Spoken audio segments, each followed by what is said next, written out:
Corona के इस महाकालखंड में एक तरफ चक्रवात, पूरब में भी चक्रवात, पश्चिम में भी चक्रवात, बिजली गिरने से अनेक लोगों की मौत की खबरें, कहीं पर बार बार भूस्खलन की घटनाएं, छोटे मोटे भूकंप के झटके।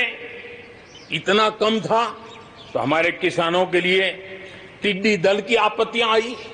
न जाने एक साथ एक के बाद एक मुसीबतों का अंबार लग गया, लेकिन उसके बावजूद भी देश जरा भी अपना विश्वास नहीं खोया। देश आत्मविश्वास के साथ आगे बढ़ता जाया गया। देशवासियों के जीवन को, देश की अर्थव्यवस्था को कोरोना के प्रभाव से जल्दी बाहर निकालना आज हमारी प्राथमिकता है। इसमें अहम भूमिका रहेगी नेशनल इंफ्रास्ट्रक्चर पाइपलाइन प्रोजेक्ट की। इस पर 110 लाख करोड़, उससे भी ज्यादा खर्च किए जाएंगे। इसके लिए अलग अलग सेक्टर्स में लगभग 7,000 प्रोजेक्ट्स की पहचान कर ली गई है। इससे देश के ओवरऑल इंफ्रास्ट्रक्चर डेवलपमेंट को एक नई दिशा भी मिलेगी, एक नई गति भी मिलेगी। और इससे हमेशा ये कहा जाता है, ऐसे संकट की घड़ी में जितना ज्यादा इंफ्रास्ट्रक्चर को बल दिया जाए ताकि आर्थिक गतिविधि बढ़ती है, लोगों को रोजगार मिलता है, काम मिलता है, उसके जुड़े हुए कई काम एक साथ चल जाते हैं। छोटे बड़े उद्योग, किसान, हर मध्यम वर्ग को इसका बहुत लाभ होता है।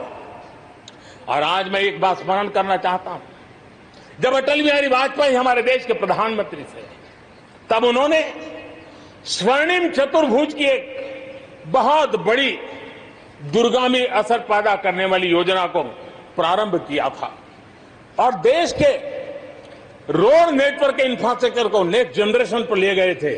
आज भी वो स्वर्णिम चतुर्भुज की तरफ देश बड़े गर्व से देख रहा है। हां, हमारा हिंदुस्तान बदल रहा है, देख रहा है। मेरे प्यारे देशवासियों, अटल जी ने अपने समय में एक काम किया, लेकिन अब हमें उसे आगे ले जाना है, हमें नई ओर ले जाना है। और अब हम साइलोज में नहीं चल सकते।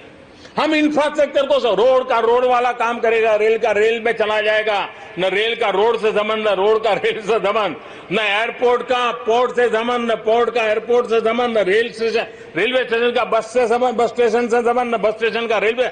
ऐसी स्थिति नहीं चले। अब हमें सारा इंफ्रास्ट्रक्चर एक कॉम्प्रिहेंसिव हो, इंटीग्रेटेड हो, एक दूसरे के पूरक हो। रेल से रोड पूरक हो, रोड से सी पोर्ट पूरक हो, सी पोर्ट से पोर्ट पूरक हो। ये हमें एक नए सदी के लिए हमें मल्टी मॉडल कनेक्टिविटी इंफ्रास्ट्रक्चर, इसको जोड़ने के लिए हम अब आगे बढ़ रहे हैं और ये एक नया आयाम होगा। बहुत बड़ा सपना लेकर के इस पर काम शुरू किया है और मुझे विश्वास है ये साइलोस को खत्म करके हमारे इस सारी व्यवस्था को एक नई ताकत देंगे।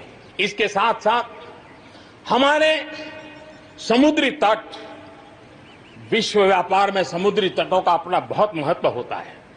जब हम